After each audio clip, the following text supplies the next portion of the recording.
শুধু তোমার লাভটা কি? কেন না বলো না তোমার শেষ ইচ্ছা কি, তোমরা এই দেশ থেকে চলে যাও।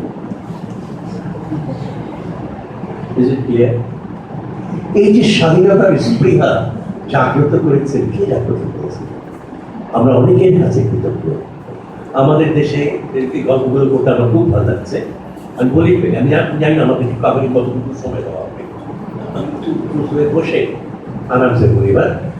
আমাদের দেশে কি হিন্দু কি মুসলমান কেউ এই নিজের দেশকে নিজের দেশ বলে মনে করেনি, মনে করতো না।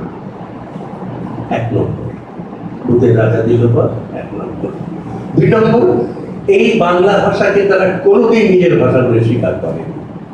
দুই নম্বর, একটু দেখা যেতে হয় দুই নম্বরে, সেটা হচ্ছে বাংলায় যদি অষ্টাদশ পুরাণ, রামস্য চরিতানি এগুলো যদি বাংলা ভাষায় কেউ শোনে, রৌরব নরকে যাবে। নরকটাও ঠিক করা আছে যে কোন নরকে যেতে যাবে, রৌরব নরকে তারা পৌঁছবে যদি নামে কতটুকু বাংলা ভাষায় বলে। হলো। আর এবার আমি একটু আরেকটা জায়গা থেকে বলি, আল্লাহ রসুলের কথা যদি কেউ হিন্দুয়ানি ভাষায় বলে সে কাফের।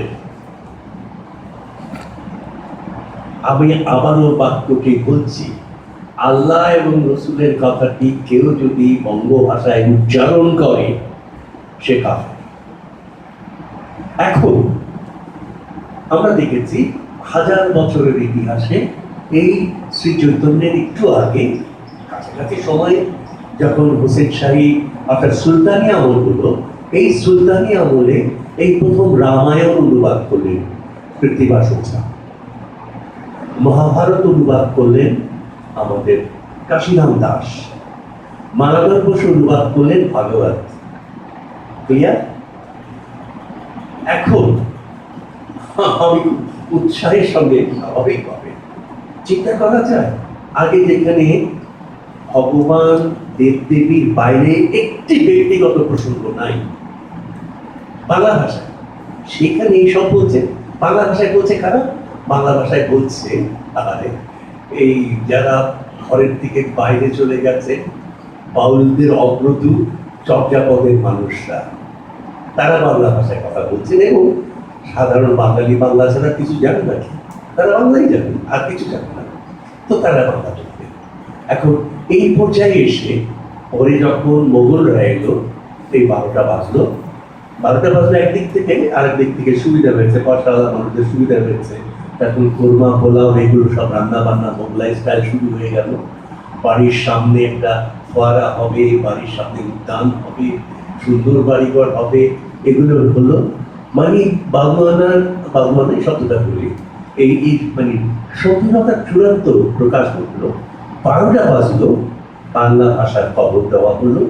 2 নম্বর, মারাত্মক মুসলমান সমাজে আশরাফাত্রা ছিল না। অমুকে বসলে এখানে বসবো, অমুকে বসলো এখানে বসবো, তোমরা মাটিতে বসবে। এখন তো মাটিতে বসে আছে, আমরা এখন মোগল স্টাইলে ভোট করিনি, এটা আমার দোষ না, মোগল স্টাইলের বিষয়টা।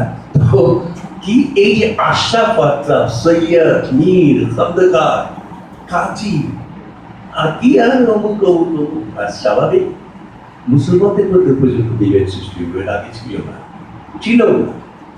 এখন কি দাঁড়ালো? এখন অঙ্কগুলি করো, মন খারাপ হয়ে যাবে। বাংলা পড়তে পারছো না, বাংলায় লিখতে পারছো না। এমনকি আমি এখন যে কথাটা বলবো কেউ বিশ্বাস করবে না, আলাওলের প্রতি বিদ্যাপতি, আলাওলের প্রতি সৈফুল মল্লুক বদিরুজ্জামান, আলাওলের প্রতি হচ্ছে তোফা, ঢাকা ইউনিভার্সিটি লাইব্রেরি বাংলা